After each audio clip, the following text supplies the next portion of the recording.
राधे राधे। आज हम कार्तिक मास महात्म्य कथा अध्याय 26 श्रवण करेंगे। इसमें हम दुष्ट बुद्धि धनेश्वर ब्राह्मण का वैष्णव दर्शन से उद्धार श्रवण करेंगे। तो श्रवण करें। श्री कृष्ण बोले, हे प्रिय, उज्जैन नगरी में एक धनेश्वर नामक ब्राह्मण रहता था। वह अपने कर्मों को नहीं करता था, बड़ा पापी और दुष्ट बुद्धि था। वह ब्राह्मण रस, कंबल तथा चमड़े का व्यापार करता था। झूठ बोलता, चोरी, वेश्यागमन और सुरापान के आदि कर्मों के कारण वह दुखी रहता था। क्रय विक्रय करता हुआ देश देशांतर में घूमता हुआ महिष्मती नगरी में पहुंचा। वह राजा माहिष की बसाई हुई थी, इसलिए उसका नाम महिष्मती पड़ा। नगरी के पास ही पाप नाशनी पुण्य कारिणी भगवती नर्मदा बहती थी। वहां धनेश्वर ने कार्तिक स्नान करने वालों को देख 1 महीना निवास किया। अपने माल को बेचता हुआ वह नर्मदा नदी के तट पर घूमता हुआ पूजन में लगे ब्राह्मणों को देखा। वहां देखा कि कोई पुराण पढ़ रहे थे, कोई सुन रहे थे, कोई नृत्य गान बजाना आदि में मस्त थे, तो कोई विष्णु के चरित्र सुनने में लगे हुए थे, कोई विष्णु की मुद्रा से अंकित थे, कोई तुलसा की माला पहने थे। इसी तरह वह भगवत भक्तों के बीच में रहा और वैष्णव दर्शन, वार्तालाप और विष्णु के नाम का बोध हुआ। वह कार्तिक के व्रत की उद्यापन विधि तथा जागरण को भी देखता रहा। पूर्णमासी के दिन ब्राह्मणों तथा गौओं को भोजन करा रहे हैं, उनको दक्षिणा आदि भी दे रहे हैं। उसने नित्य प्रति भगवान शंकर की प्रसन्नता के लिए दीपदान आदि को देखा। इसी तिथि को भगवान शंकर ने त्रिपुर दैत्य के 3 पुरों को जलाया था।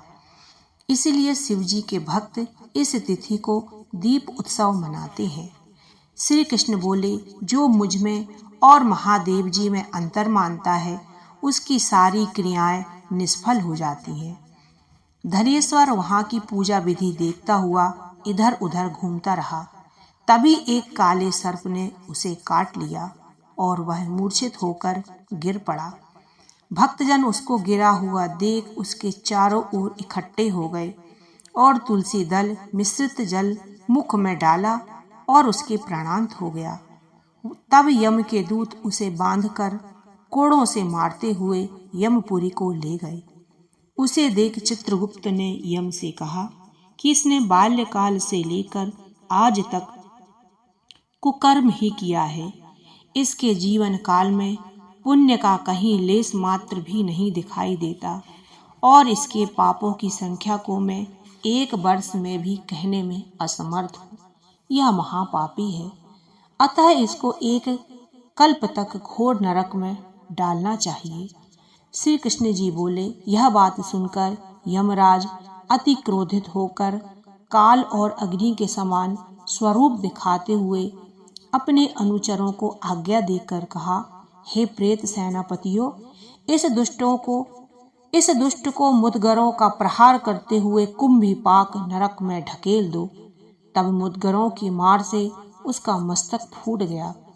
तब प्रेतपति ने मुदगरों से उसका सिर फोड़ते हुए कुंभीपाक नरक में ले जाकर खौलते हुए तेल की कढ़ाई में डाला। वैसे ही भभकती हुई अग्नि शीतल हो गई, जैसे प्रहलाद को अग्नि ज्वाला में गिरने से अग्नि शीतल हो गई थी। प्रेतपति ने विस्मय युक्त हो वह सब वृतांत यमराज से जाकर कहा।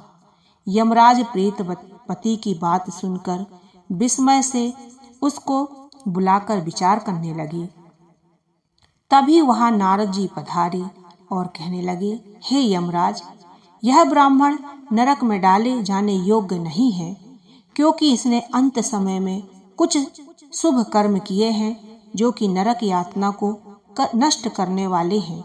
जो लोग पुण्य कर्म करने वालों का दर्शन, स्पर्श तथा वार्तालाप करते हैं, वह पुण्य के 6ठे अंश को प्राप्त करते हैं। अतः धनेश्वर भी पुण्यात्माओं के संग व स्पर्श से स्वर्ग का अधिकारी हो गया है, अतः यह पुण्यात्मा है। अंत समय में तुलसी मिले हुए नर्मदा के जल से वैष्णव ने इसको स्नान कराकर भगवान का नाम सुनाया, जिससे इसके सभी पाप दूर हो गए हैं। अतः यह उत्तम गति को प्राप्त होने योग्य है।